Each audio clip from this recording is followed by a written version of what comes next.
Okay, good. So hello, my name is Singha Sri, and I was asked to introduce William, which feels like quite a privilege. And William and I, we've known each other for almost 5 years now, but we've never actually met in person. So this was wonderful to come in here and be able to actually give each other a hug. So I first met William when he trained with Breathworks, which is an organization that I've also been involved with it for a very long time. And yeah, we've got a lot in common. The first time we ever talked, we realized that we're both Latin American. We were both lived most of our lives in the States before we moved to the UK, and now we both live here. And we're both involved in mindfulness and also practicing Buddhists. So William practices in the Theravada tradition. And he's also the founder of the Mindfulness Network for People of Color. And he's really, one of the things I so appreciate about William is his deep commitment to service around making mindfulness in particular more accessible and inclusive of the diversity of folks out there who could benefit from it. So he's dedicated his life to that. He currently lives in Chichester, is that right? Mm-hmm. And was there anything else that you wanted me to mention? I think that was it, right? So with no further ado, I'm going to hand over to William. Thank you. Thank you, Shri. It's such a pleasure to be in the same space with you finally after so many months, if not years. And I guess this talk is all about reconnection, and I'd like people to really take care of themselves also in this talk, because it can be quite triggering. We're speaking about sometimes othering, sometimes being excluded, and so as we do some of these body practices, you may feel or sense memories re-emerging. So we're going to do some standing meditation, if you're up for that, and then we're going to do some dyads, just for some exploration. I'm going to give a little bit of a talk, and this is part 1. So part 2 at 2:30 will be an extended forgiveness meditation with Q&A or a group discussion. So this is in 2 parts. So the forgiveness meditation is inspired by Jack Kornfield. So it's forgiving oneself, forgiving others, and asking for forgiveness, in case you haven't done this practice. So, can I start by asking, should we get in a circle? Should we get in a circle? So standing meditation, please do what you're able to do. So just be gentle, be kind with yourself. Take your time.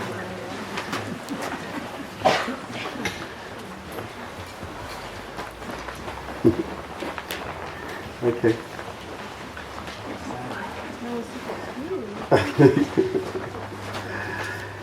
Okay, so just a bit closer in.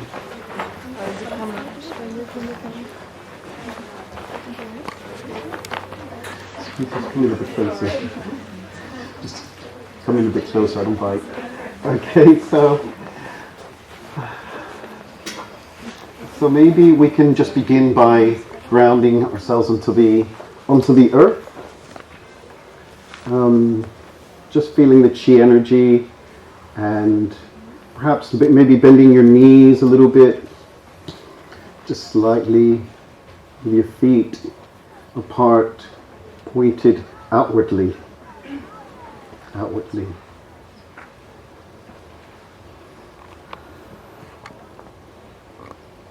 And if you just come in, please come in on the inner circle rather than staying on the outer circle. You can. We invite the last people who come in to sing a song in the middle. So.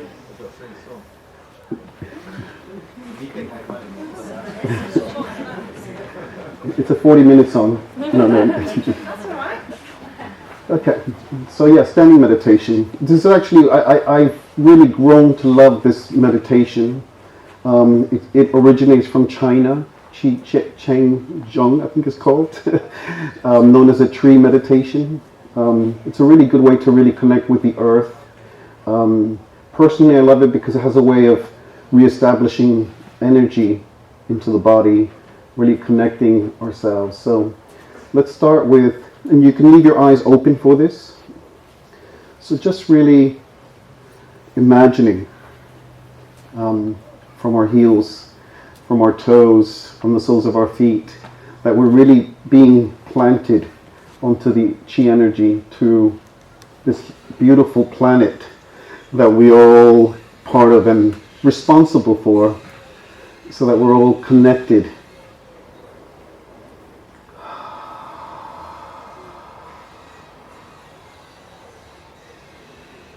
And so I'd like everyone to begin to take a deep breath and really let go, just really dropping their jaws.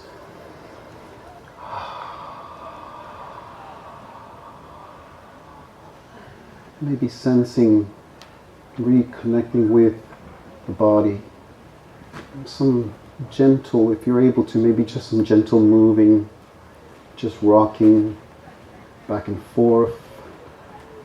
Or you can even lift your hands up, swaying. And maybe some of you have a particular place or tree that you can imagine that you're standing in front. And as you visualize this tree, you internalize its features.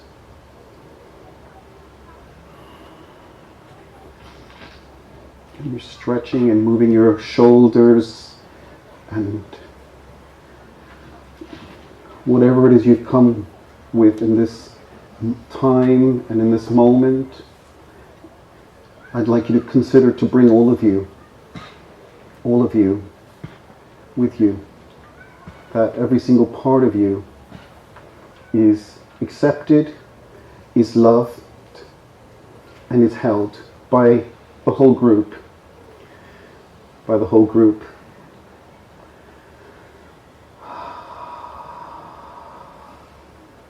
And so, with that in mind, you may come across parts of your childhood, parts of yourself that have been injured or harmed in the course of your lifespan. Maybe made invisible, or silenced, or oppressed. And again, just kindly and gently welcoming those parts of yourselves to be held in this loving, all-embracing space.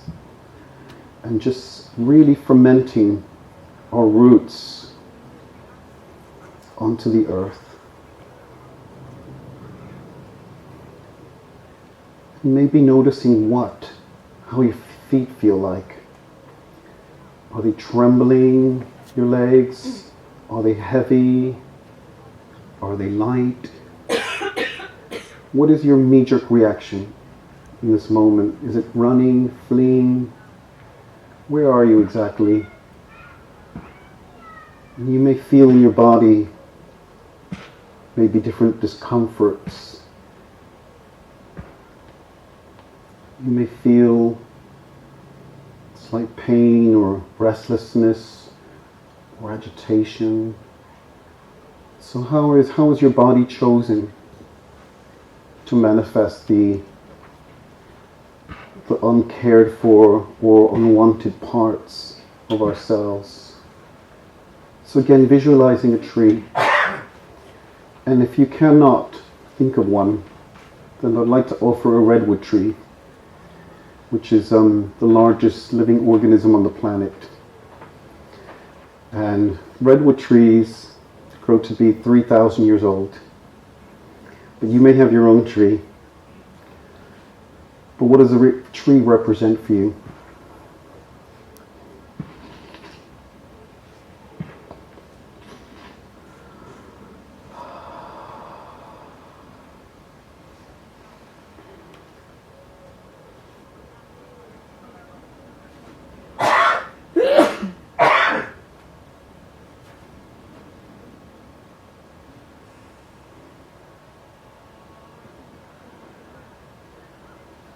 And just continue to anchor yourselves into the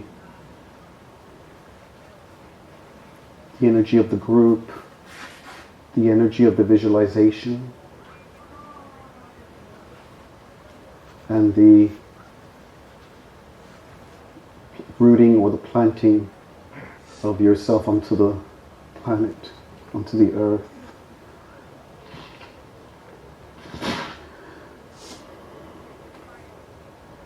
So gradually, maybe raising your attention or bringing the attention from the feet to the rest of the body, slowly bringing the chi energy up to the knees, up to the pelvis,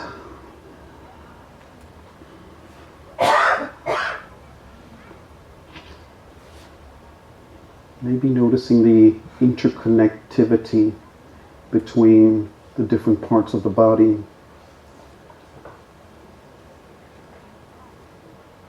Noticing the energy being welcomed into the solar plexus.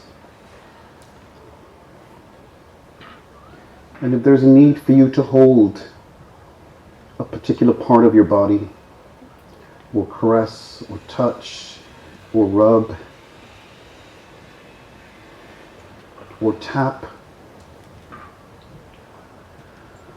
or breathe into,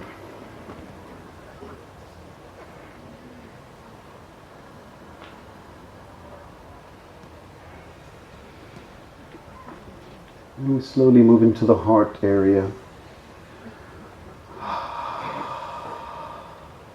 And taking some deep breaths into the heart area, and maybe noticing whether you're smiling or not. Maybe noticing the tension around the face. Maybe welcoming a smile as you breathe out.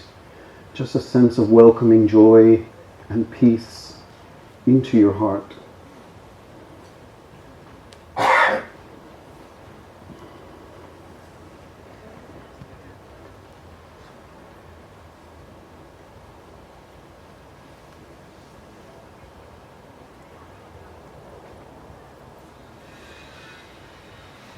Then we move to the heart chakra, to the shoulders, to the throat chakra, to the shoulders.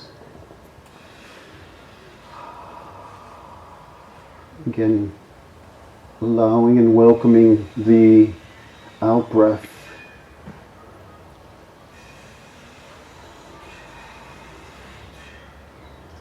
And so now we're going to focus on lifting our hands. You might be rocking slightly, just slightly noticing your hands around the body. Perhaps you sense an energy field around the body. Perhaps you're sensing some tingling around the hands and the energy that you hold. And slightly we just begin to lift the branches of the tree. Maybe just right in front of you if you're able to. And just slowly lifting. Maybe with your elbows pointing out and with your hands reaching upwards as if you were holding a balloon, and your knees bent slightly, and maybe, as Thich Nhat Hanh says, smiling.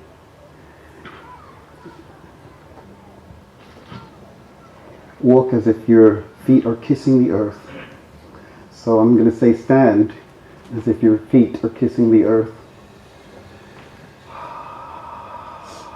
Taking some deep breaths into the body, into the heart, into your sensitive zones, into the areas that are causing you grief and pain.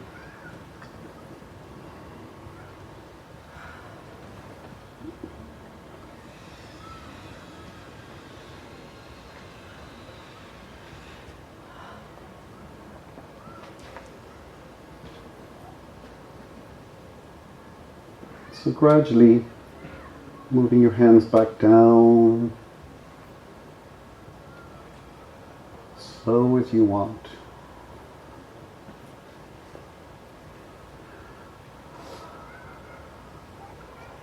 And just reaffirming your commitment to your life, to your personal transcripts or your personal your personal pledge to love yourself as much as possible. Okay, thank you. Okay. Any feedback on that? Anybody want? Does anyone want to share anything?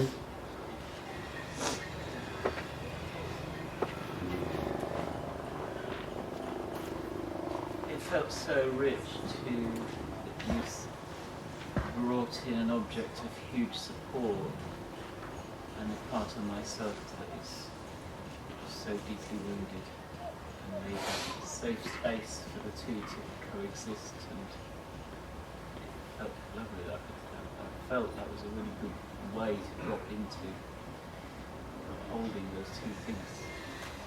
I like the word coexist, isn't it? In reference to belonging, isn't it? To the quest for true belonging. I think that's an important word. Thank you. Anyone else?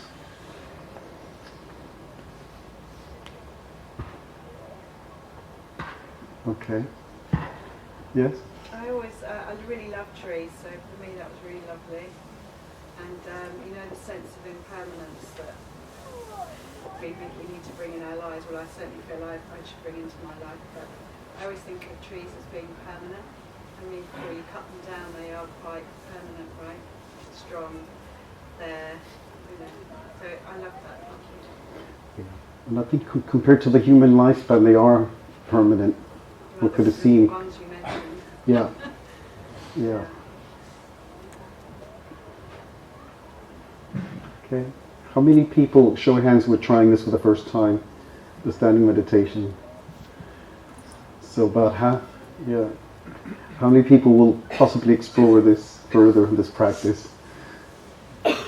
That's great to hear. Yeah. Okay.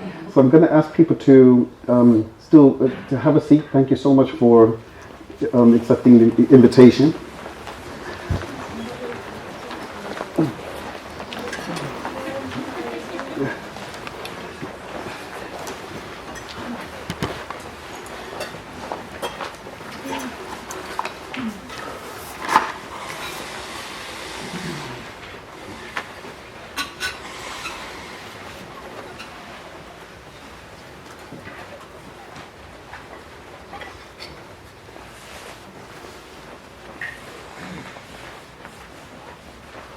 So maybe I learned a couple of Zulu words earlier this year, and I'd like to share them with you.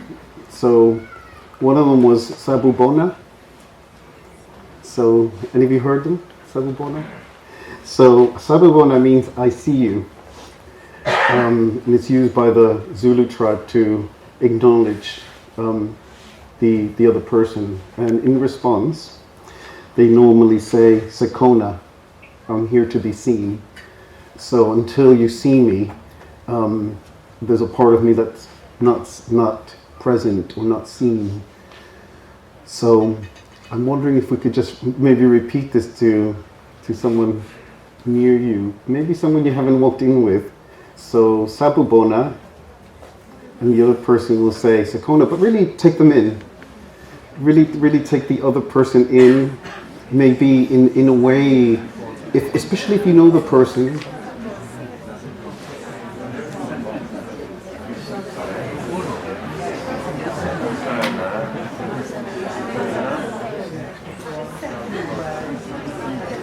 Yeah. Sabubona, I see you. Sekona, I am here to be seen. I am here to be seen.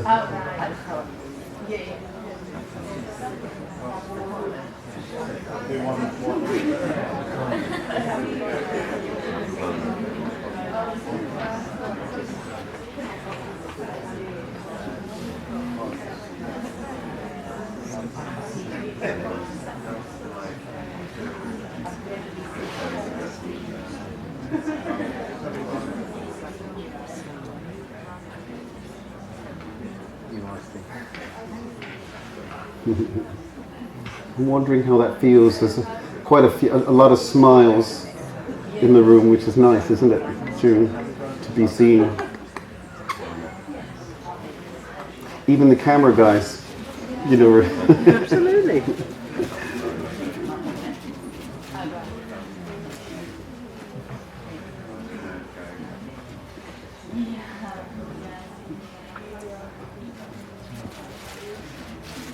Okay. So I believe we have about an hour left. And so thank you for doing that. I hope you remember those words. If you forget them, if you look at Avatar, that's part of what the Avatar actually does. I see you, which means that they're taking in the whole essence of the person. So in reality, this workshop needs a whole weekend to work through so much of the different layers that we come into these spaces with. I mean, the fact is that as we come into the spaces, these gatherings here at Buddha Field, many of us want to leave and forget our own history sometimes, our own past, right? There are parts of us that we would rather forget and not remember. And sometimes we come into these spaces to really heal those unconscious wounds, right? So that's quite a big thing to do, actually, to drive across the country and commit to really being fully present with the parts of yourself that you accept, or the parts of yourself that you've learned to deny. And isn't it the case that society often enables or colludes with that sense of self-denial or self-destruction? And you see the effects of denial and self-destruction in subtle ways, isn't it? Very subtle ways that we implement what society sometimes pushes us to be, or sometimes what our parents or caregivers want for us. So here you're talking about transgenerational trauma, and you're talking about how in many ways the sense of self and belonging is very transitory, very illusionary. So I guess by the end of this workshop you should be more confused or have more questions around, okay, what is self? How did I really come to formulate who I am and where I'm going? And we all have these wonderful key moments in history which really shift the psyche. I mean, we just lost Her Majesty the Queen after 70 years, and I was just standing in the queue for 5 hours, and at the end of the queue was the Archbishop of Canterbury, Justin Wilby, and I decided to take a selfie with him, but I didn't realize somebody else was taking a picture of me taking a picture of us. And the next morning I ended up on all the newspapers, or a lot of them, and so that was kind of surreal. And so it's interesting, isn't it, these little snapshots of how people formulate us, right? How people put us together, and we definitely introject that. We definitely take that on board because all of us want to feel connected, and this is really what it's about, connection. I read in another journal that over 50% of men in this country don't have a single person to speak to, that they don't feel really connected or able to talk about their mental health problems, which is really surprising. Loneliness is one of the most growing and escalating mental health factors in the UK. And they've even appointed a minister specifically to actually deal with the issue here in the UK of loneliness. So as we become a global, as the whole globe reconnects itself on one way, it seems that we disconnect on another, you know? So I'm going to share a little bit of my narrative where I'm from. So I grew up in New York, and it was actually one of the most violent places on the planet of the time. Actually, I think it's heading that way again. I mean, so far this year we've had maybe 27 shootings in schools this year, and a few people's response was to put more guns in schools or in the classrooms and stuff like that. But a lot of people always ask me, "Oh, where are you from? Why did you leave?" And I hate that question because there's a short version and a long version, and I don't really want to talk about my family's homophobia or the violence that I got to see as a teenager, and it's never far behind the escalation of violence in some way or the other, and sometimes the violence doesn't have to be with weapons. You know, there's different violence that can occur on different levels, and I think the worst violence is psychic violence of not belonging, of being excluded, of being told you're not wanted, or that you're different, and that has a catastrophic event on your life. I call it the ground zero of our development. When I was growing up, we had one of the biggest pandemics in the world. So the AIDS crisis, or the pandemic, is what, as a teenager, I was faced with coming out. And I don't even know how many people around me had actually died of AIDS when I was in high school. And for the most part, I think actually, I don't know, I had to sneak around going to funerals because I couldn't actually tell my family that what I was doing, because I would have been condemned by my pro-Catholic family. So I had to hide and miss school and go to funerals quite a lot. And I think that was very difficult to really negotiate that. And that was one of the reasons I left. And I say it so publicly now after actually hiding it for so long. It feels very liberating. But so yeah, I mean, I think it was something like 37 million lives were lost during that time. So almost the same amount of people that were lost in the Second World War were lost in a very short period of time. So quite a lot.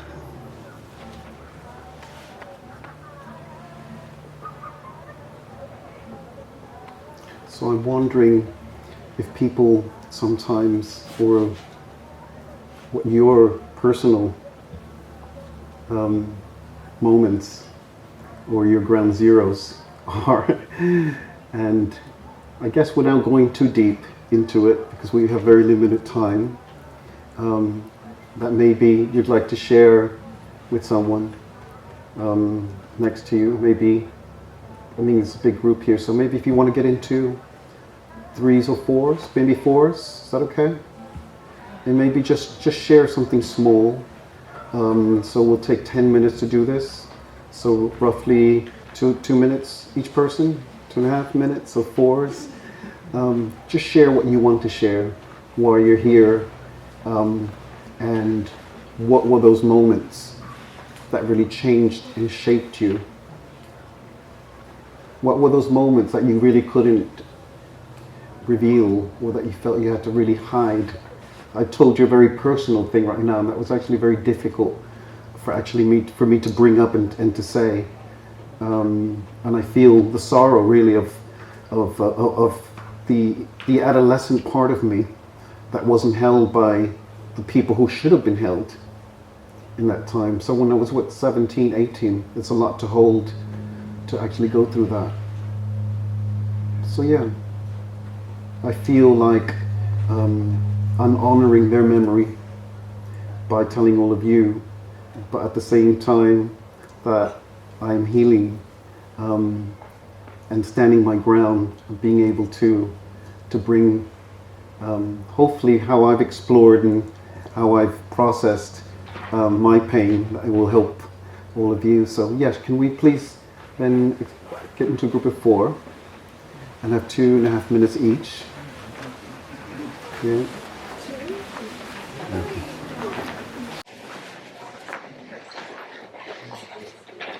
So,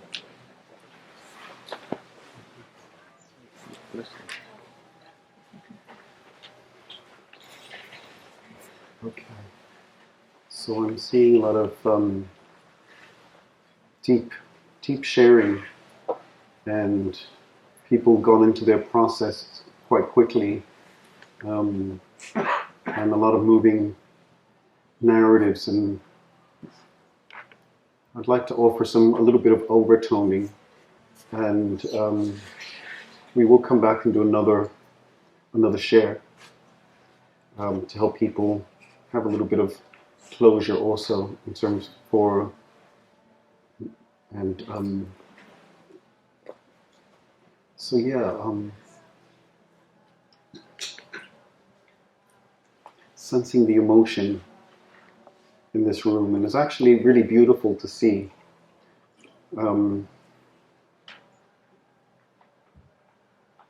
Which is, I sense some people had anger and shame. I heard shame, anger, being othered and isolated, deeply wounded, carrying multiple roles, having to become something you're not, or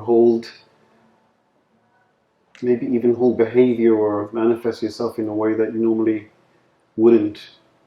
And I think that's one of the symbols or signs of trauma, that we become something we're not.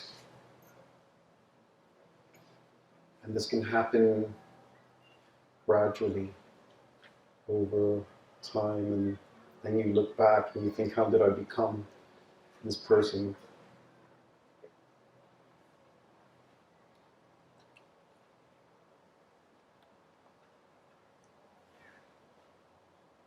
I took up my cross actually as I was walking around, and I remember was just reflecting on some of the spiritual practices that we all bring from our ancestors, and in these spaces that we learn different practices. And the rosary was something that I did enjoy from the Catholic faith that my grandmother passed to me. I suppose I related to mantras, the beads with the mantras, so I really connected with Tibetan Buddhism. And if we had a lot more time, we'd do some mantras, but I'd like to do the Om with the overtoning. So how many people here have done any overtoning? Okay, very few. Okay, so overtoning is, in a nutshell, when you hold one note and you maneuver or move your mouth, and it produces several different tones. So the effect of that is that the body resonates, the pitch or the sound resonates through your organs, through your bones, through your cells, and if you do it in a group, it's even more awesome. And there's something about being able to have a tool for yourself that helps you to remember and connect with the earth, a tool that helps you to self-soothe and to self-regulate your nervous system.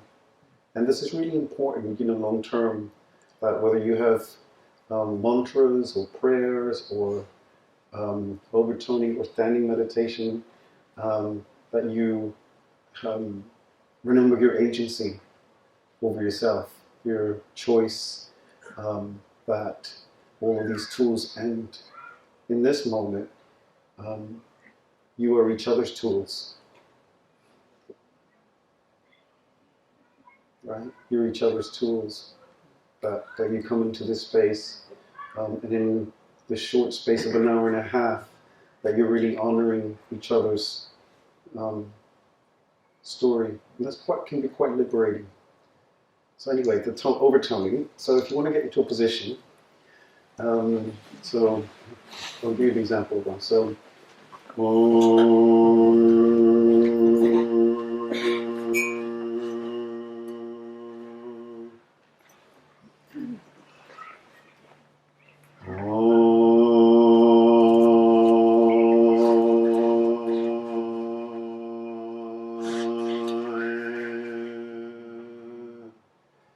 And the first thing I noticed was my body, the tension in my neck. And the second time I did it, I felt the body loosening up and adjusting itself. And so maybe we'll just do it 3 times and see what you notice in terms of the one tone that we're doing. So whenever you're ready, take a deep breath and just to the 1, 2, 3.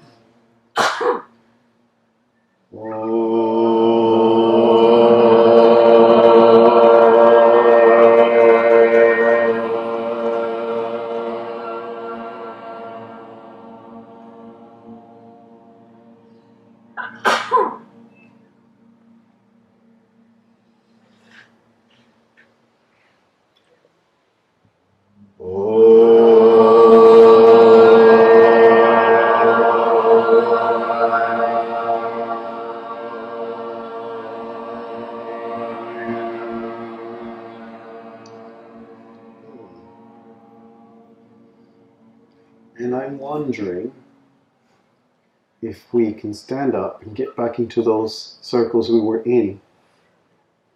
And so maybe do this one in the smaller circles, just facing each other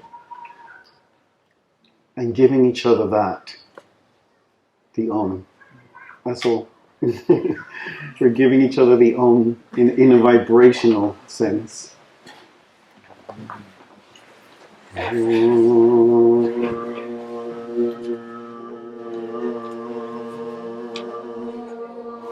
we film some of the audience?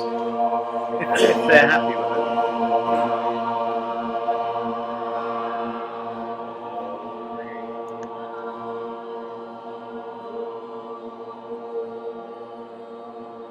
So remembering you're a tree, and if you're able and willing to touch the other person's hands, that's also welcomed if they want to.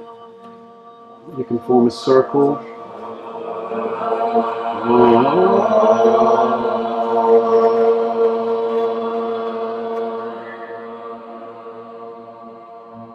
So you're a tree. Your feet planted onto the earth. The nurturing elements of the whole universe are within this moment and within your body. The Om is the primordial sound of the universe. And it's being, in this moment, anchored into your heart. Being uncovered, because actually that's where it is in the first place. One more time.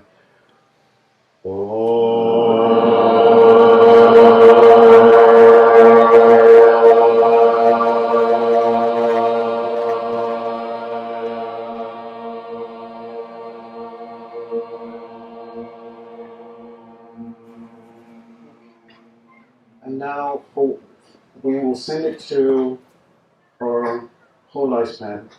Those ground zeros, those difficult moments. And if you're able and willing, also willing, sending it to those people who harmed us. You know, you don't have to, but if you're able to do that, send it to that vibration, to that memory, to that person, those people, whoever they were. Send it if you're able to. If not, keep it to yourself or the group. Okay, 1, 2, 3.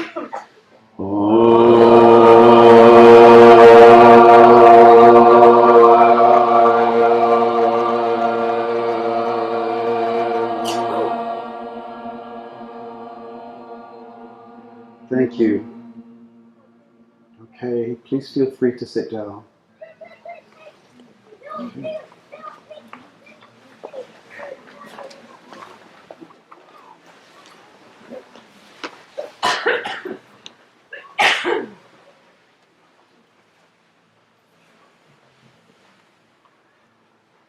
I'm wondering if anybody, in a nutshell, wants to share how they're feeling. Just one or two words. You can put your hand up and just shout out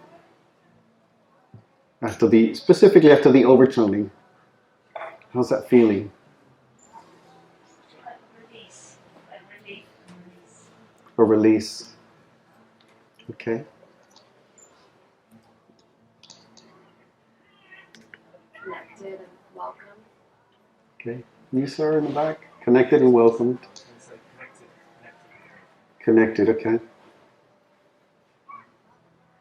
Yearning for more. I felt like I didn't really let myself sink into it yet, and I could do it for another however long and actually get there. Yeah, well, we may have another go. Thank you for sharing that. One of my ground zeros is still quite fresh, so I can feel a little bit of nervousness, but it's like a boldness to talk about it. Yeah, and It's not gone by any means. yeah, and I think that's how I'm feeling also, like it's still raw and surfacing. So you may feel that throughout the day also, that some of it's triggered and reopened. And so do take care of yourself and ground and breathe into the rawness. It's okay, to be raw. The fact is that we're aware of it. We're embracing it. Yeah. Anyone else?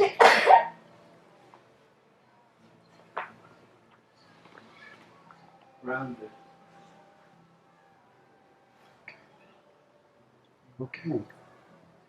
So hopefully, these are a few practices that you can take away with you from today. The standing meditation and the overtoning for stability, for anchoring yourself. And in many ways it's metabolizing some of the residue that's left within the cells, within the psyche. And yeah, I mean, you should in some ways begin to feel the discomfort. So don't be afraid of it. Don't be afraid of feeling discomfort and feeling the pain. Yeah. And I was going to talk a little bit about nature of mind, actually, because one of my teachers, Sogno Rinpoche, always used to teach me about nature of mind. It was one of his topics, and it was one of my favorite topics. And it talks about the mundane and the supreme reality, nature of reality. And our conventional selves, the selves that we grow into, the parts of ourselves that we're thrust into by society. Sometimes we fall into these roles, into these categories, into these boxes.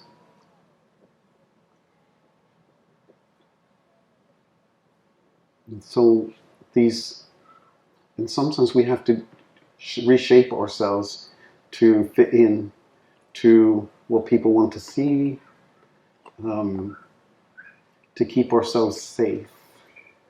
It just feels like a lot of times many of us are keeping ourselves safe for so long, and it sometimes feels like where is your authentic self? What actually what occurs to that when you're after many years or decades, isn't it, of rebuilding someone?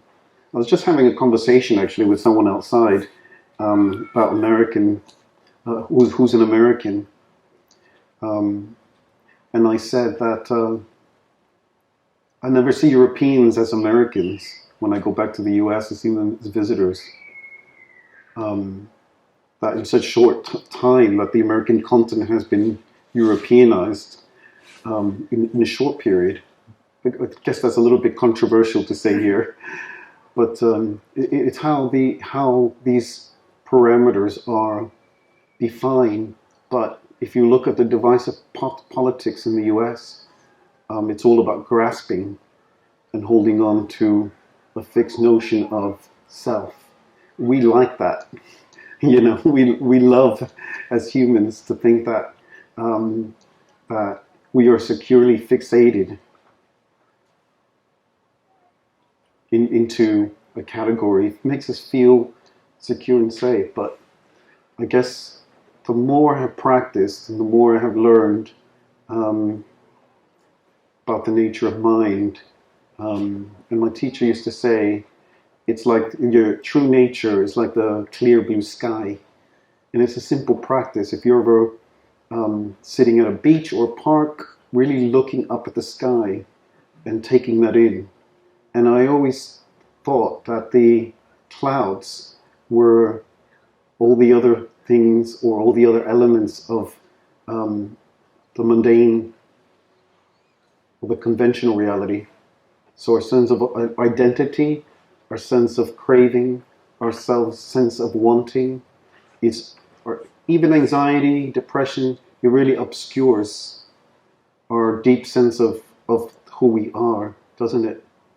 And if you ever, or would you really get into the heart of some of the practices, I'm wondering if sometimes you sense that they somehow dissolve a lot of the exclusion and a lot of those ground zeros sometimes dissolve automatically. I don't know how many of you actually have noticed that in your practice, that when you begin to move through some of a lot of the areas that we covered, you begin to see the frailty in other people, and you begin to automatically enter a stream of forgiveness or compassion for the other people. And for me, that's a sign where I've made progress. And I think sometimes you can go backwards and forwards, but for me, when I've been able to rehumanize those people who oppress me and see their faults and have a more expansive view of their history, it hurts me less because I realize they're acting upon their own conditioning. And I realize also one more important thing, that the practices of the Buddha have given me what they never had, and that's a sense of freedom.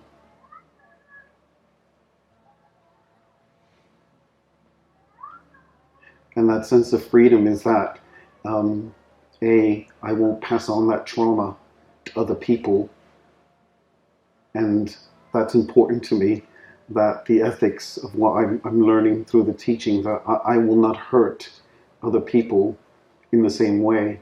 And that's very powerful, that you have chosen, or be aware enough that I will not hurt and traumatize other people through my body, speech, or mind.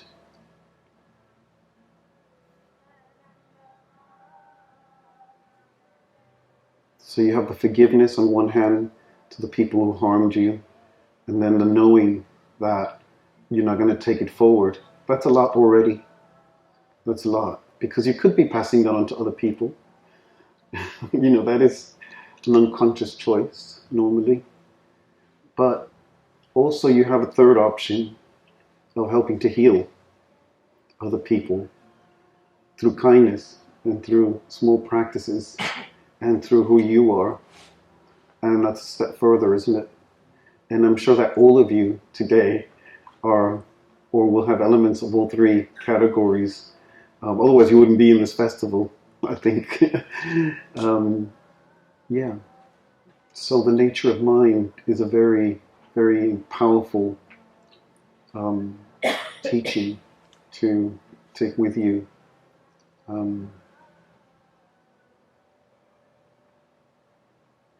There was one day when I was at Chithurst Monastery and we were gardening, and I've heard the story, a few people actually mentioned the same thing, and one of the senior Ajahns just brushed up against him and went to him, and my eyes met his eyes, and what did I see? It was just a mirror reflection. It was a very peculiar thing. There was absolutely nothing there when I looked into his eyes. It was just complete acceptance, and it was just the most amazing thing that these practices could really, we can really gain insight in an unimaginable level. I like to use the analogy actually of the James Webb telescope that went into space earlier this year and produced the most amazing images of the origins of the universe.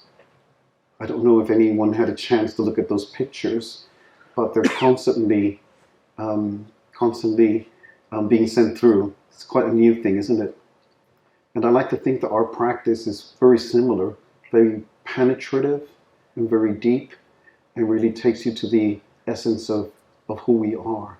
Because I actually strongly believe that we go back to where those stars are, and we're getting deeper into, as a human species, hopefully, that we're all getting deeper into really seeing each other. Sabubona, Sekona, I see you because, and I need to be seen. I need to be seen. I think we have time for a second triad or group, if you would like. So feel free to keep silent if you need to, if it's too much.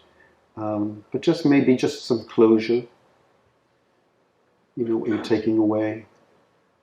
And the second part of this will be a very extended forgiveness meditation. As I said, you're welcome to come back if you need to. And I'm also around if you need to speak to me. Yeah? Yeah, please. So 10 minutes.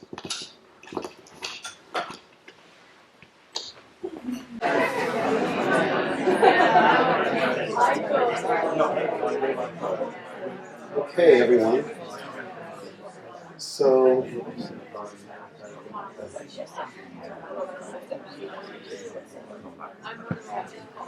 you'd like to finish now.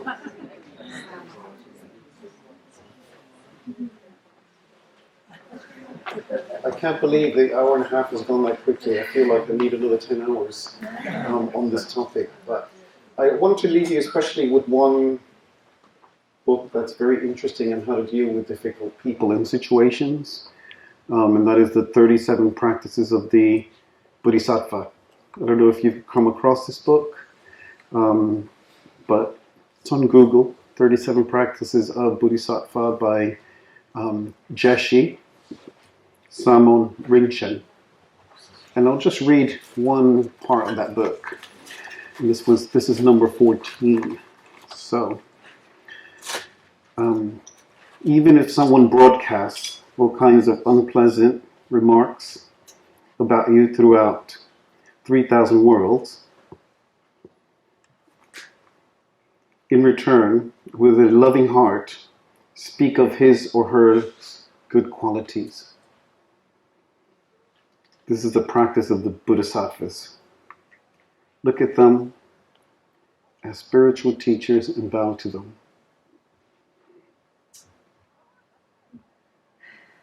We want to release ourselves and others from suffering. Yeah. So turn to each other. In this moment, you have been each other's family. In this moment, you're kin to each other in friendship, in love, and undoing some of the collective damage that we've all really partaken. So we're going to end on a overtone in a big circle. I also have, we're doing an online retreat, a full day retreat. There's a board going around, but I'm also going to leave the board on the table over there. If you want to put your email, then we'll send you information on when that's approaching.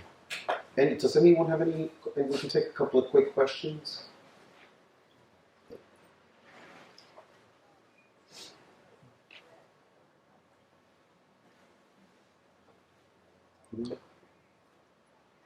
Can you explain what overtoning means? Yes, so overtoning is when you are sustaining one note with your voice and then fabricating different notes with a different part of your throat. So it's so it goes like that. And you might hear it a lot in Tibetan chanting, with the Sanskrit is particularly tuned into overtoning because it has a very purifying effect on the body. Yeah. Yeah. Can't quite frame it, but I'd like to hear more about your sense of belonging, or the word belonging. Just something bringing back to feeling belonging, like feeling a sense of belonging. Yeah. My sense of belonging really is back to the nature of mind, the clear blue sky, and I guess I'm a very visual person, and so I have one or two places where I particularly remind me of the nature of mind. I used to live in the New Forest, so I have a beach. Every time I want to think of the nature of mind, I picture myself there in front of the sky. Very, very simple practice. Yeah. So that's my sense of belonging to the open sky. So when you feel belonging, the image that you have of yourself is not around other people. That's right. And it's more of a feeling. And so, and notice I didn't really define it, but I actually, it's a feeling and it's a sound to me. It's not, it's beyond words. Because then when you get into concepts, when you get into constructions, then for me that changes and alters the ultimate nature of who we are, which is the open sky. So for me, it's a color, it's a place, and it's a sound. It's not a description. Yeah. Anyone else? You said something earlier about the practices starting to dissolve some of these like old traumas or old stories, experiences, pain that we've had. Do you think you can ever get to a point where it's dissolved, or is there still an imprint that continues in a new way? That's a good question. And I think sometimes when you look at the practices of the Bodhisattva, we hold on to things because we want to go deeper into them. So if you hold on to a particular pain, you can use it as a way for liberating other people. And when you liberate other people from that traumatic trauma, you're liberating yourself. And so a lot of people think that liberation is something that we do for ourselves, but it's actually the other way around. We actually do it for other people. So we may be holding on to imprints deliberately because we're here to manifest that, and that's very empowering. Yeah. Yeah, it brings this image of like the wound and the light coming through the wound that is sacred in some way. The trauma that we had, because it transforms into a gift that we can offer as service. But it takes such a process to get there, like a whole lifetime. Yeah. Thank you for that question. Yeah. Anyone else? Okay. Does that not mean you just hold it on yourself? Say that again? Right. So if you're holding something and it's for a reason and you're then giving to help somebody else, it doesn't release you as well though, does it then? It's good to give to other people, of course. And I'm going to throw the same question back at you. You know, would it liberate you? So I'm not going to answer the question, but just offer it back to you. That maybe you practice and see for yourself if you identify with someone else because you're holding on to it. Does that make sense? But I'll- without necessarily realising. Okay, so let's just finish up on a quick overtone. I know some of you want to get to lunch now. I can see it in your face. So, yeah, let's do it. Thank you, everyone. Coming back, some of you. You're not escaping. Escaping? Forgiveness work is not easy, isn't it? So some of you I knew and didn't come to the first workshop, which is fine. So this workshop is an hour and a half. We're going to do a 45-minute deep, intensive forgiveness practice. The best way to do this is to lay down and make yourselves comfortable. But before we do that, maybe we can just go around, maybe come in a little circle and introduce ourselves. Okay. So, yes. Tomorrow on belonging. We're also going to be doing an online half-day retreat on belonging, and so if someone can circulate that as we're speaking, and if you put your email, I'll put you on the mailing list for that. But yes, it was a very eventful workshop this morning, with a lot of people sharing, and I just wanted to ask that people keep the confidentiality in this room, and also really self-care around how fast you choose to go in your process, as this is only a very short workshop. I am available also if you're really triggered and it's feeling overwhelming. Please don't hesitate to reach me. But how did I get into this topic of belonging? Bang! It's like, so I'm going to share with you something personal. So I was born in Honduras, which is a small little place in between South and Central America, almost no one's heard of. And it consists of Belize, Guatemala, Nicaragua, El Salvador, Costa Rica, people have heard of. These places are about the size of the UK. And people from these places are very multicultural. So like myself, they consist of indigenous, African and European backgrounds, quite multicultural. In fact, I think Brazil has been labeled as one of the most multicultural places on the planet. The gene pool is just absolutely amazing, and that's quite a gift. And actually, I read in an article that 27 million people last year subscribed to put their spit in a little bottle and get their DNA test done. And it's really a curiosity why people would do this, and even more so.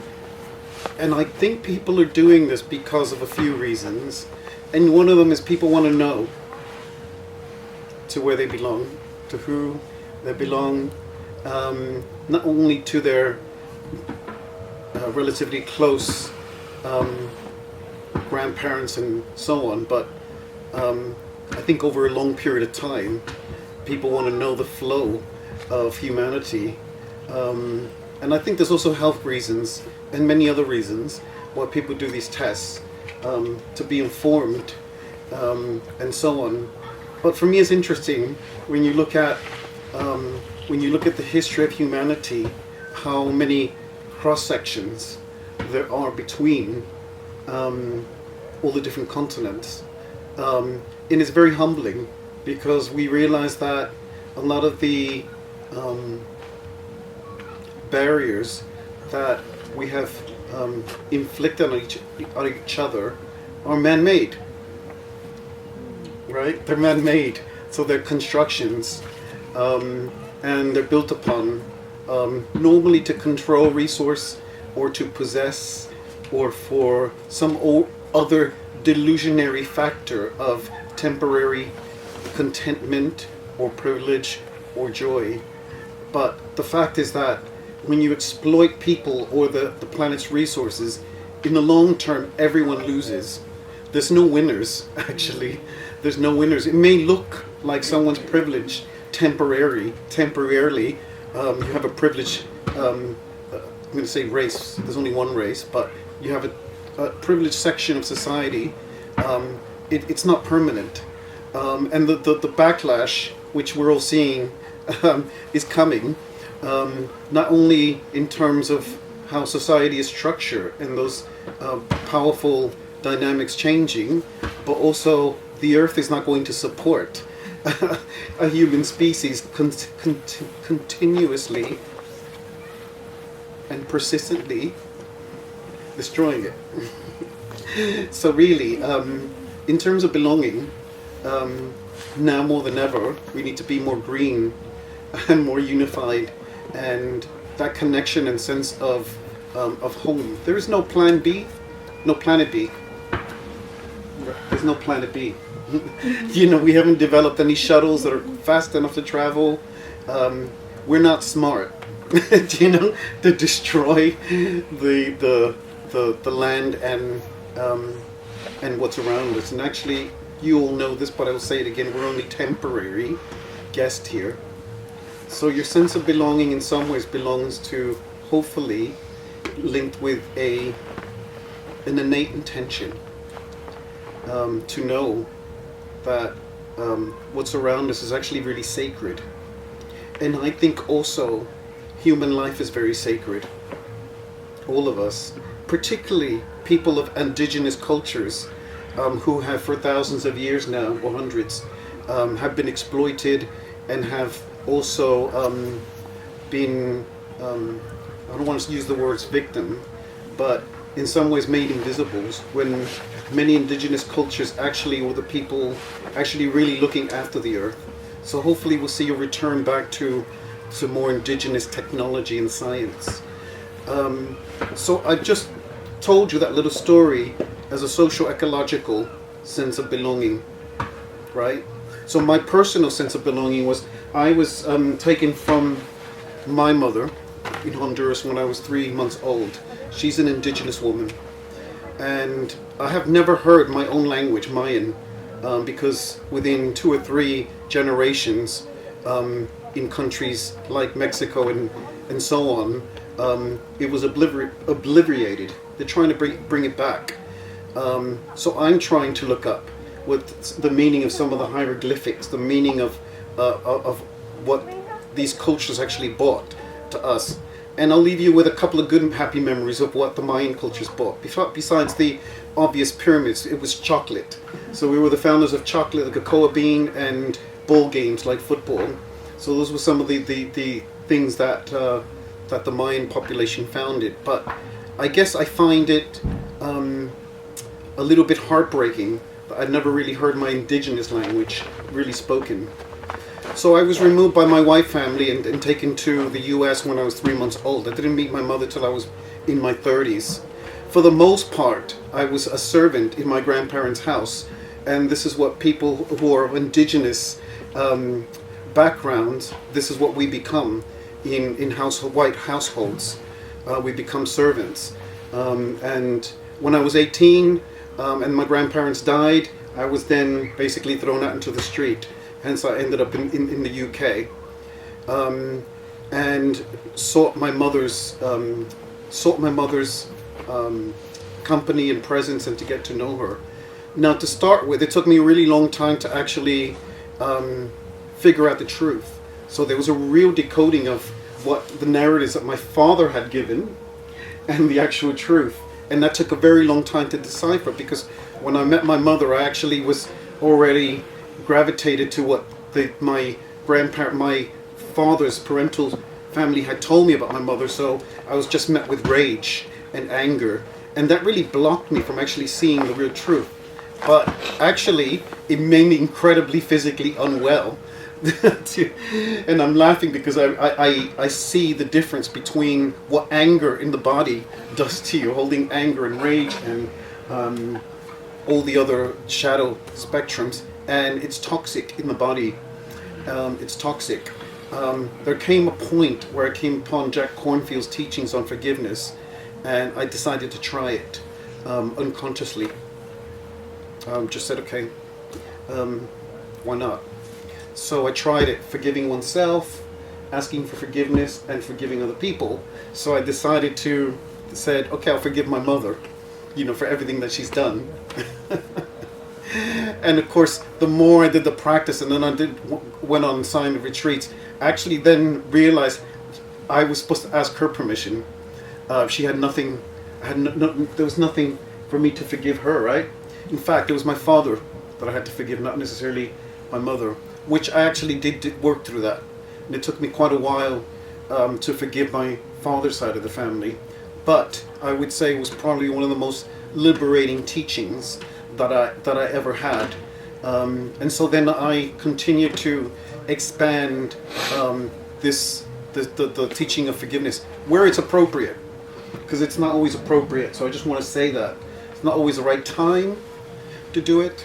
And it's also, if you really look up a lot of the teachings and the history around forgiveness, there's no set definition on forgiveness. It's quite an elaborate, deep teaching. The teachings on forgiveness is incredible. So I really want to invite you to become your own researchers after this workshop, and go home and really explore these things and how they can be a benefit. And I don't want to keep on taking so much time because this is more an experiential workshop. So I'm going to invite you then to get comfortable, and we're going to do the 3 stages of forgiveness. So I hope you really benefit. So you may want to lay down, maybe with your feet towards the center of the room. And I think I will lay down with you. So I will do this. Anyone need a cushion? Is there a cushion spare? Yeah, Thank you. Okay. Can we grab one more?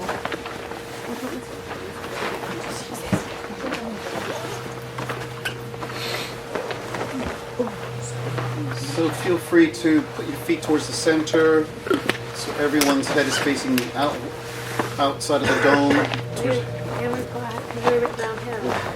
You do, you're going downhill. It's too much of an incline. Yeah, feel free to do it whichever way is more comfortable for you. If you need to sit upright, that's also fine.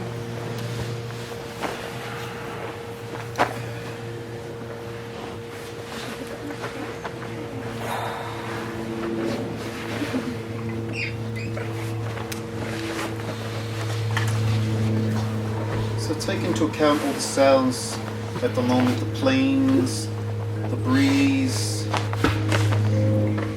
people talking outside. Just grounding into the reality of the moment, leaving nothing out of your awareness.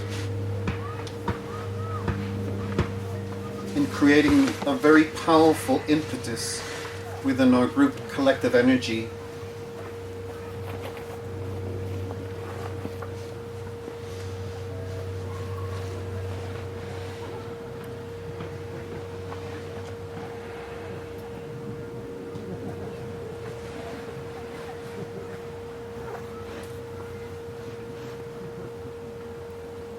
So the first stage of forgiveness is forgiving oneself.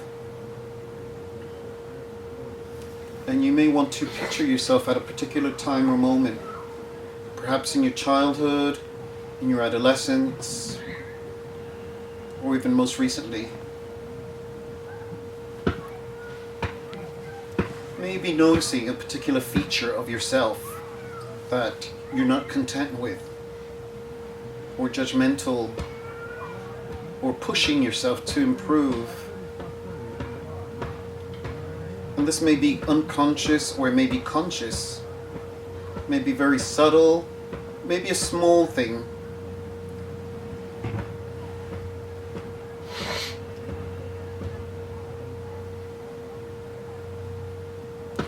It may be as subtle as wanting to exclude yourself because you feel you don't belong. It may be addiction, sex, drugs, overwork, TV. Just these subtle manifestations, food, these little self-harming behaviors that sometimes have been sitting with us for decades.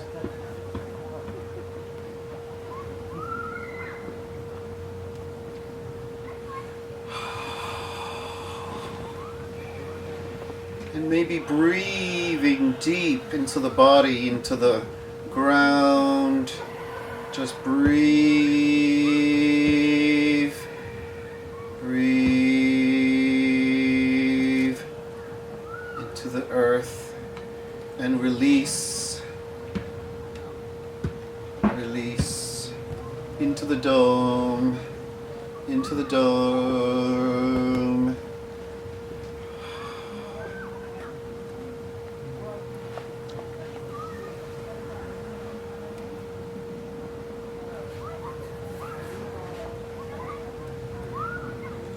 Can you connect maybe some of these ground zeros, some of these tragic moments from before? Can you connect them to a piece of your body now?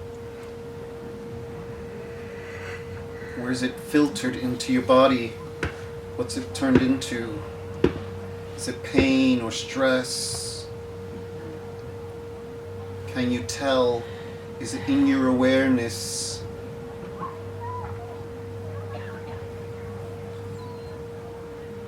Is it tightness in the chest?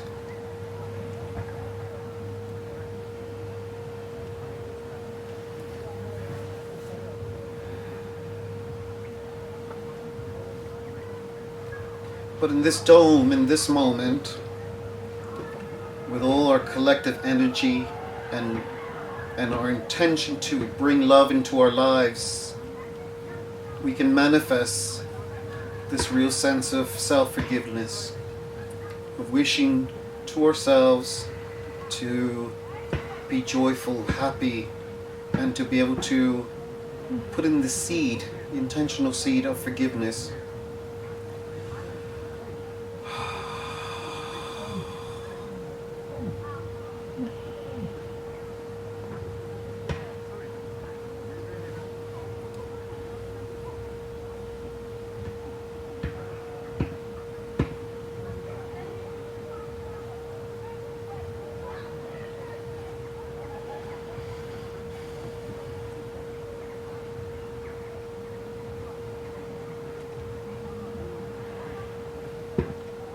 And this seed may, if you're able to visualize, may enter you through the forehead, right between your eyes, or through the nostril. You may picture it as a real seed. And breathing it into your abdomen, into your gut.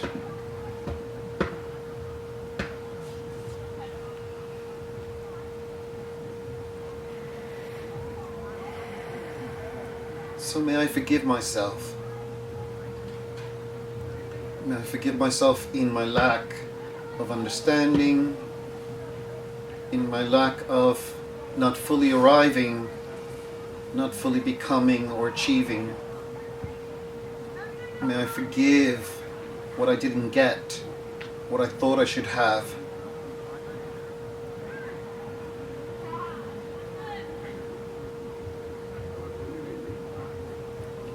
May I forgive the parts of myself that weren't enough.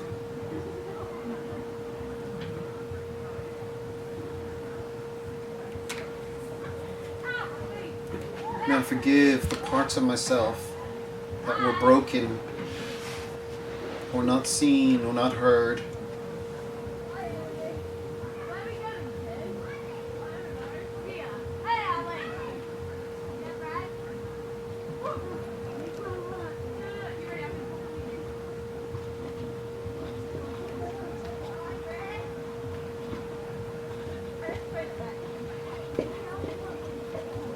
And with the seal of a kiss and a blessing, we send this intention down into the ground, into Mother Earth, that the Earth knows what we need and will provide as and when the moment comes for liberation.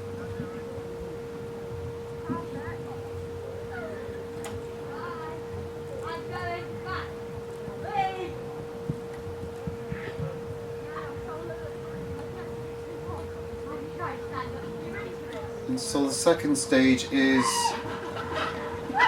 forgiving someone else. So you may picture someone specifically in mind. Someone who's hurt you or neglected you. And maybe something not too difficult, just something very gentle.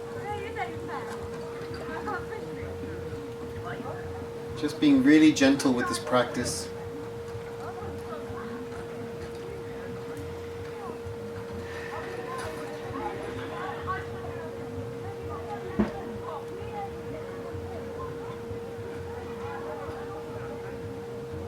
And just maybe visualizing this person in a more expansive way, in a more humanized way, in a damaged way.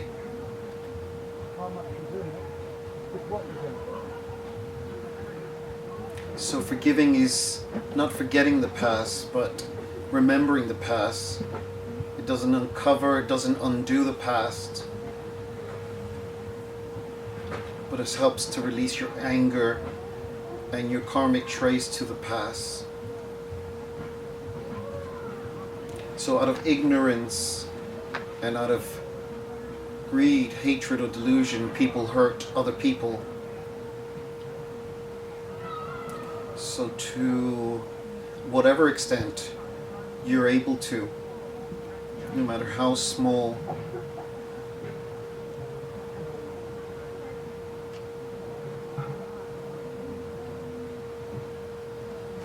that we also forgive these people who have harmed us. I forgive you.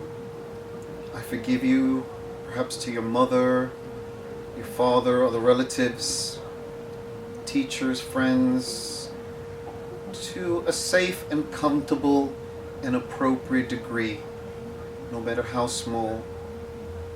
I forgive you.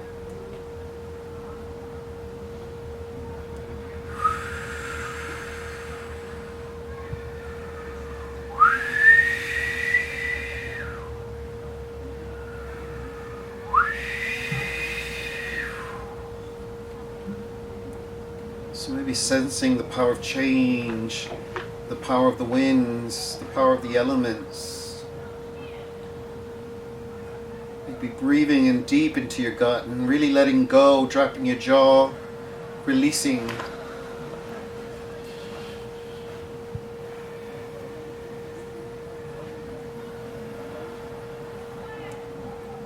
And last but not least, we ask for forgiveness from our own faults, our own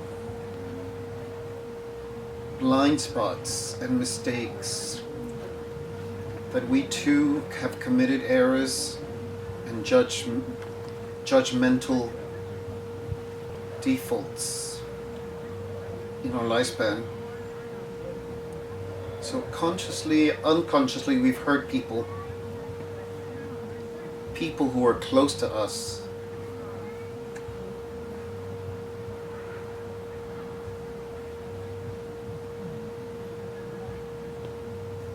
And just really making the honest intention to just be present and expansive with the moment, that we could be oppressive and cruel and angry or forgetful. That is part of our human inheritance. But looking at perhaps where we can make amends and ask for forgiveness.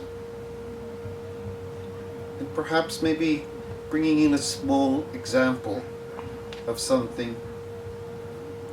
You'd be facing that person.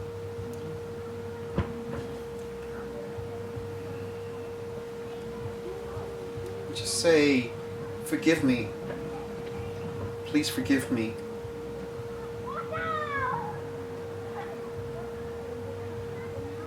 Please forgive me.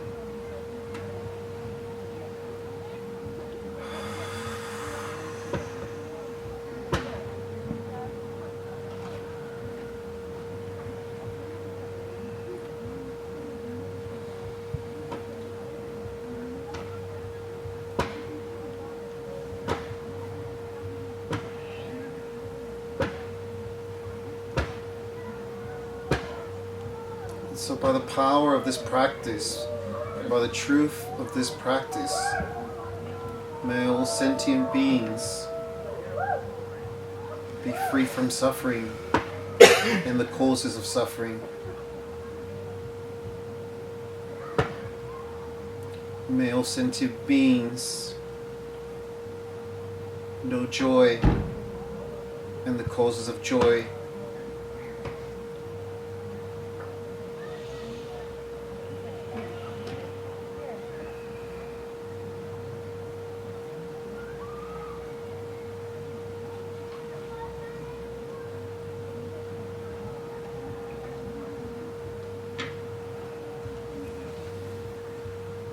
So you might want to begin to wiggle your fingers.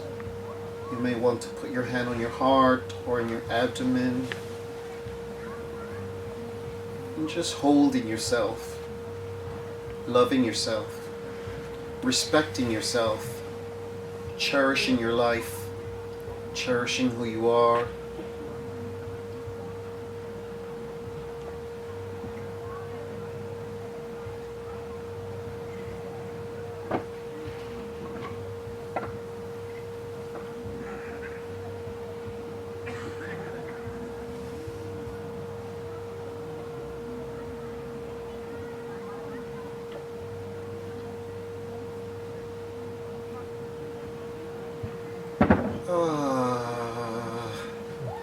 So when you're ready now, you begin to slowly just emerge.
Welcome back to planet Earth.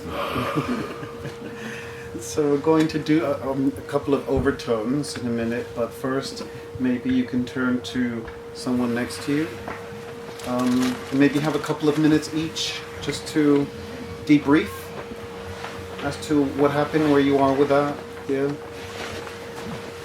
I just want to hear some feedback where people are at with, you know, with their experience. Some people completely fell asleep and were completely out of it, which is fine. But I'd love to just hear what people's experiences were.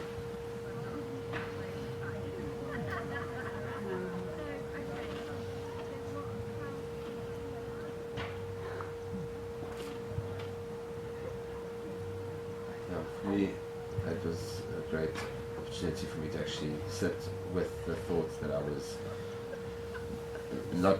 Knowing that I needed to forgive and be able to change how I was reacting to the world, but not wanting to actually do that work, and it just hosted that space for me to actually be able to carry that energy now as I go forwards and deal with what I need to deal with and let go of what I need to let go of. It's the beginning of a process for you. Okay, thank you for sharing.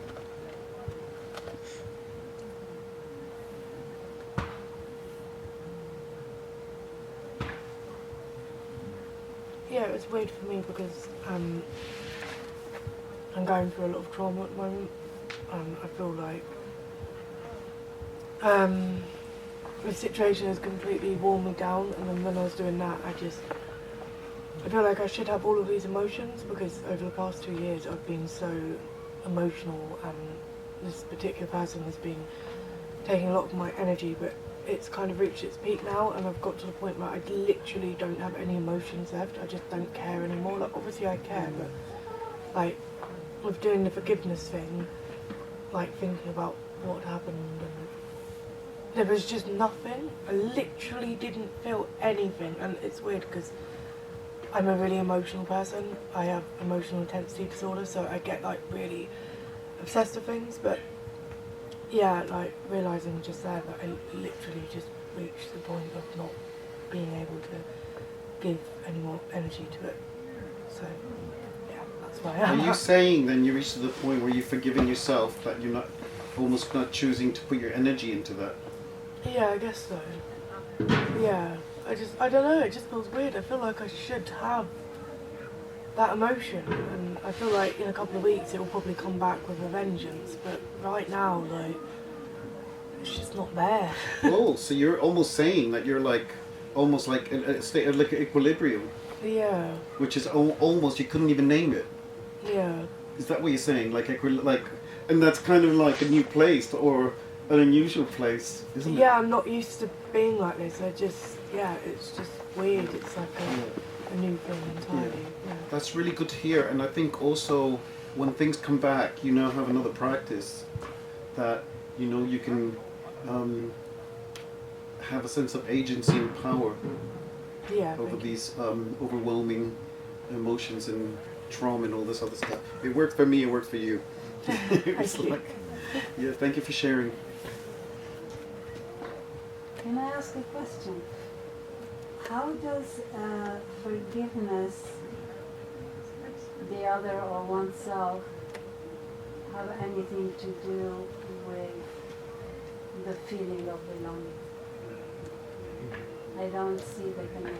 Yeah, okay, so there was a part 1 to this workshop, so this is part 2, but in brief, is because when we're in developmental stages in early life, sometimes we experience exclusion, and they form templates in our early life, and so that sense of belonging then we can construct and fabricate personas as we grow older. We think these are normal or even permanent, and so the sense of belonging in some ways is not necessarily aligned with our authentic sense of being. So there's a mishmash there, and sometimes when people get into life, into their mid, this is what sometimes they call midlife crisis, isn't it? The roles are gone. The parents are, you're no longer a parent. Your job is gone, and sometimes the husband's gone, and so sometimes you're suddenly faced with who am I?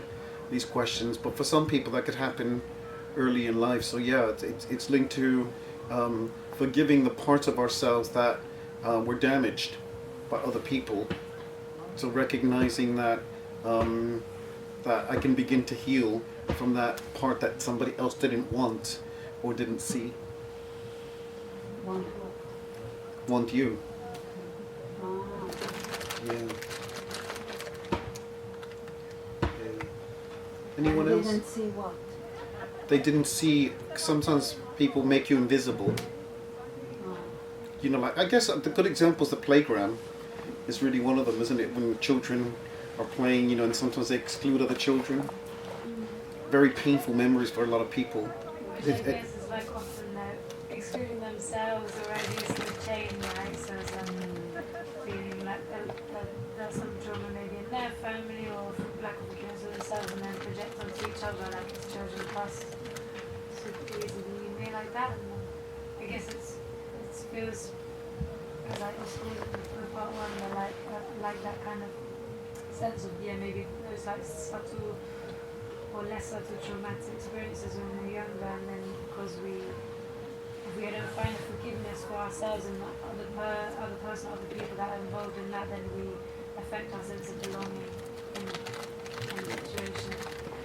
Exactly what you just said now, that we then learn to do the behavior of the oppressor, so we then exclude ourselves voluntarily, and so that's just one example of where we could be doing something for 20, 30, 50 years and not know it came from something like that, because the memory's not always accessible, and so we just think this is normal, excluding ourselves, and then becomes an alcoholic problem or something else, and then we can't form relationships, then we can't get it really cascades, and so we try to go directly unconsciously with forgiving ourselves through this practice.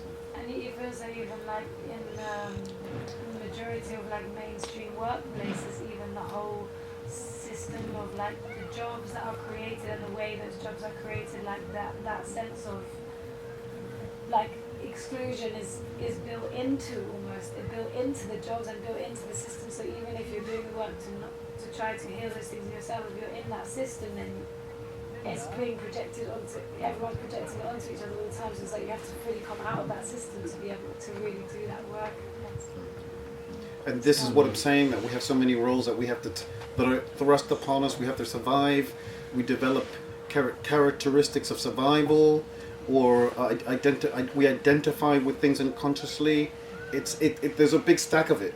Because it feels like sometimes those systems are potentially, I wonder recently more like there's a lot of power for people that potentially hold that power because they have their own lack of love, self-love, compassion, forgiveness from some other people's trauma and their lineage, and like, well, like including a lot of violence and colonialization probably.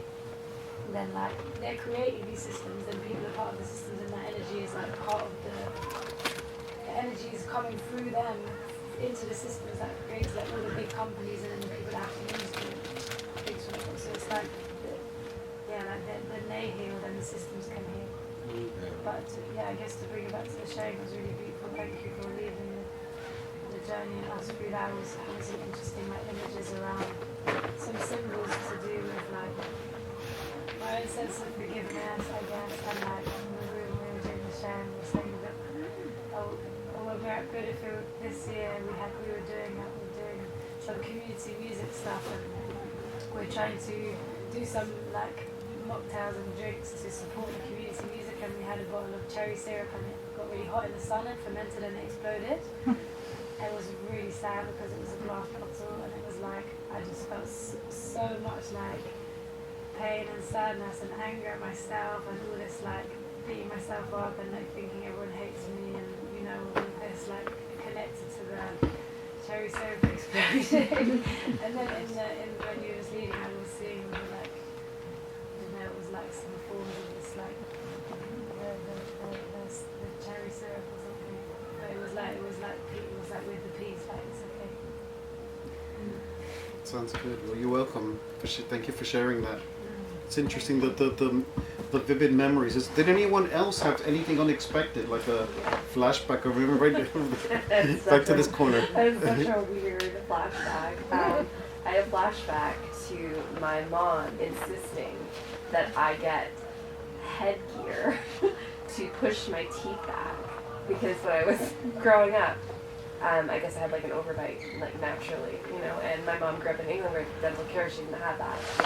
She wanted us to get like really good dental care, but the actual experience of my jaw being pushed back to meet her needs, of me having a perfect mouth, and the feeling of the orthodontist saying to me, you're wasting your mom's money and time by not wearing your headgear 12 hours a day. So random.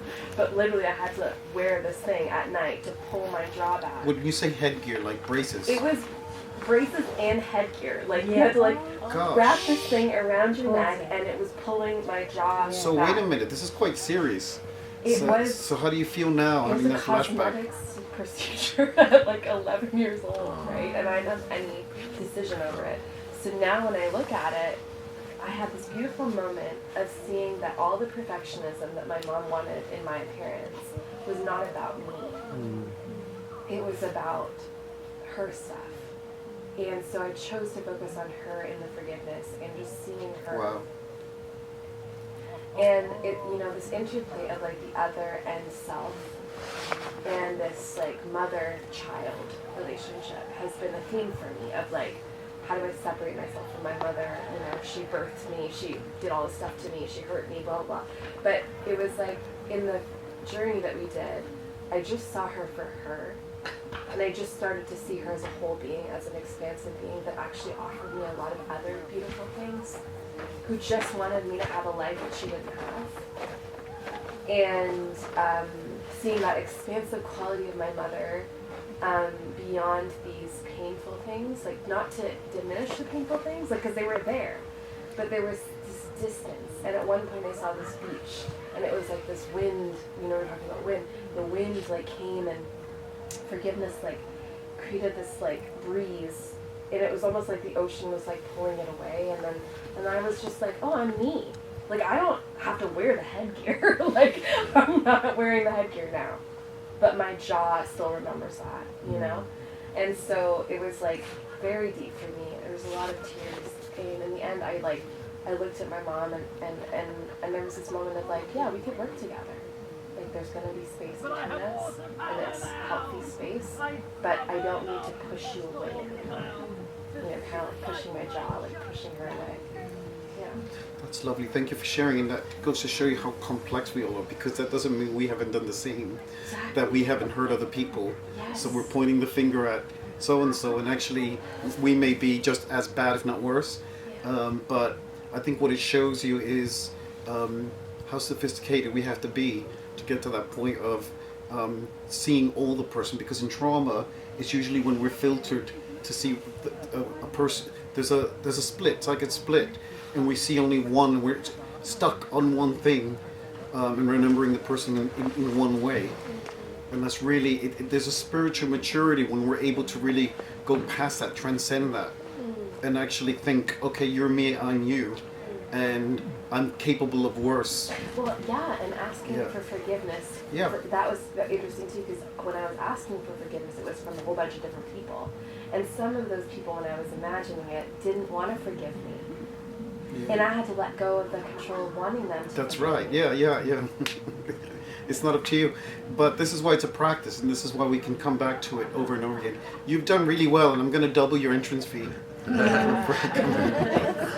Coming in here. No, I'm joking. So anyone else has anything to share? Or otherwise we could, how much time do we have left?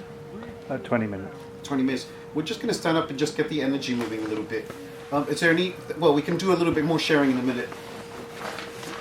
So overtoning.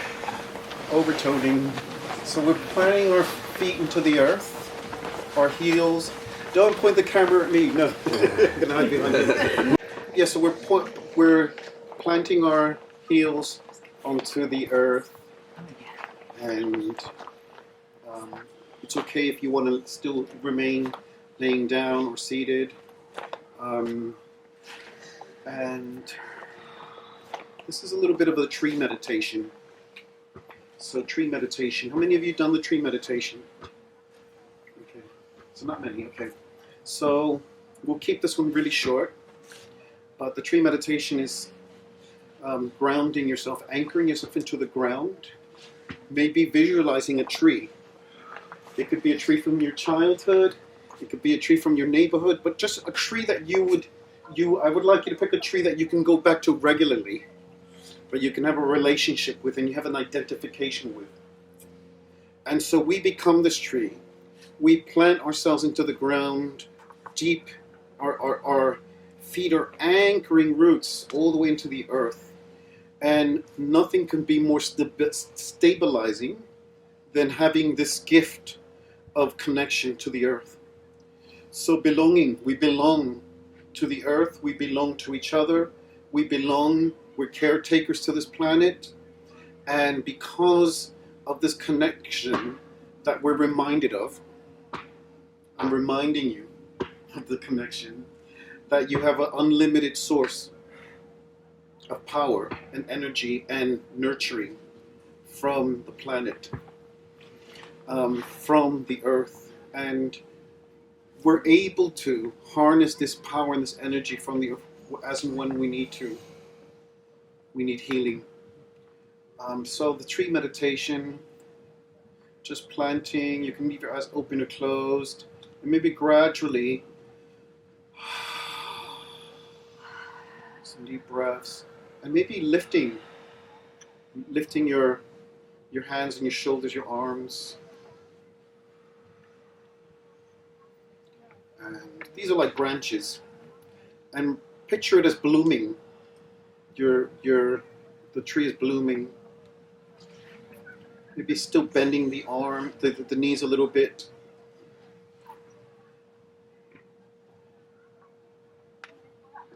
And noticing the effect on the body of holding this position. And this will be very quick, but normally you can practice this up to 40 minutes at home. And holding your gaze straight on and lifting your shoulders.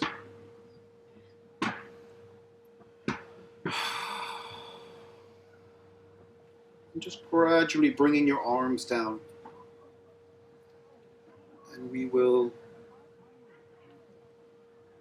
maybe noticing the tingling on the hands, noticing the power within your body, noticing the power within these small shifts, these small movements are really energetically powerful.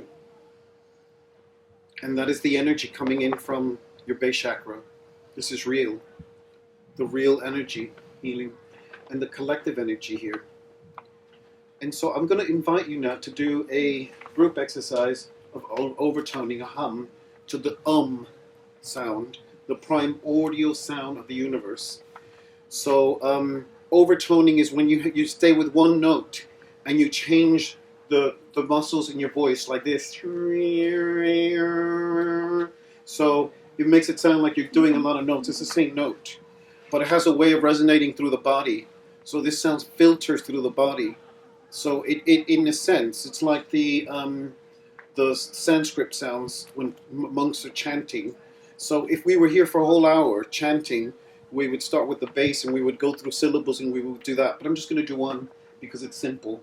So as we do it, we just visualize that we're sending metta or loving kindness into the center of the room, and we're going to let it flow around the room. And maybe you can imagine that it's green, the metta. Yeah. Okay, so let's start.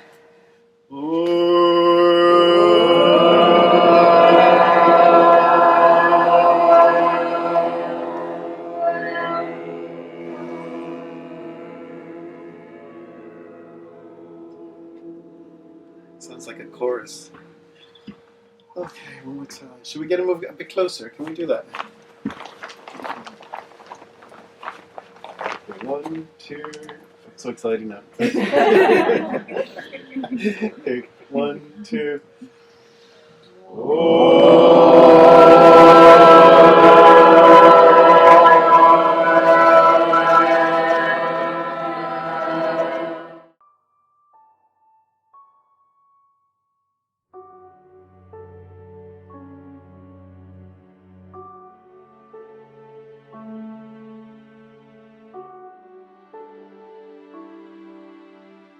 Feel that.